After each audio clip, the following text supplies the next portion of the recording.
Ang paglihim at pagsisinungaling ay isang sekretong pumapatay sa isang relasyon. Kahit anong ingat mo ay mahuhuli ka rin. Real talk lang, kabeshi.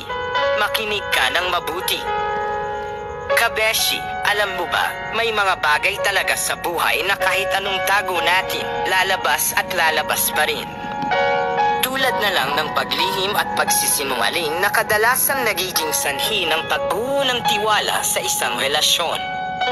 Ang paglihim at pagsisinungaling ay isang sekretong pumapatay sa isang relasyon. Kahit anong ingat mo ay mahuhuli ka rin. Isipin mo, ang relasyon parang building yan. Ang tiwala, yan yung foundation.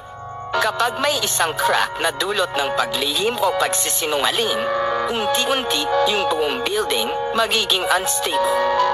Minsan, akala natin, matalino tayo na kaya nating itago ang lahat. Pero sa totoo lang, mas matalino ang katotohanan. Kahit anong galing mo magtago, sa isang iglap, bubulagayan at magiging dahilan ng malaking gulo. Bakit ba tayo naglilihim? Minsan, sa takot na masaktan ang taong mahal natin.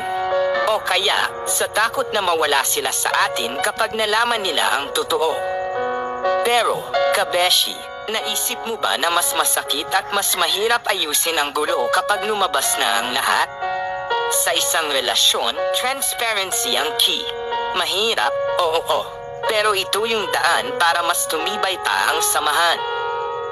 Ang pagsasabi ng totoo, sign yan ng respeto.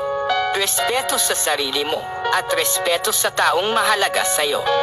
Hindi madali, lalo na kung alam mong may possibility na masaktan yung taong involved.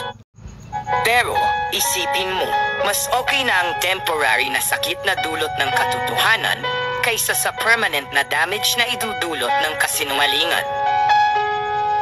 So, paano nga ba natin maiiwasan ang paglihim at pagsisinungaling? Una, maging open. Hindi lang sa magagandang bagay, kundi pati na rin sa mga challenges o mga bagay na tingin natin ay hindi magugustuhan ng ating partner. Pangalawa, practice honesty. Kahit sa maliliit na bagay, maging totoo. Dahil kung sa maliliit na bagay, hindi ka honest, paano pa kaya sa malalaking issue, di ba? At sa mga times na nahuli ka na sa akto, humingi ng tawad. Genuine na tawad, kabeshi. Ipakita mo na sincere ka sa pagbabago. Mahirap man ibalik yung dating tiwala pero hindi imposible. Sa effort at panahon, unti-unti, maibabalik mo rin yan. Alam ko, mahirap magbago, lalo na kung sanay ka na sa paglihim.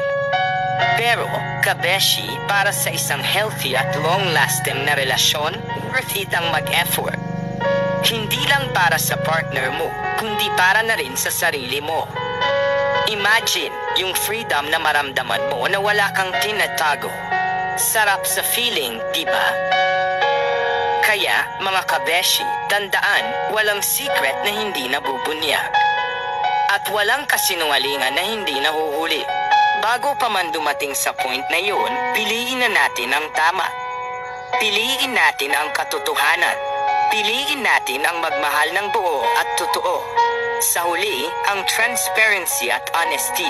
Yan ang magiging susi sa isang matatag at masayang relasyon.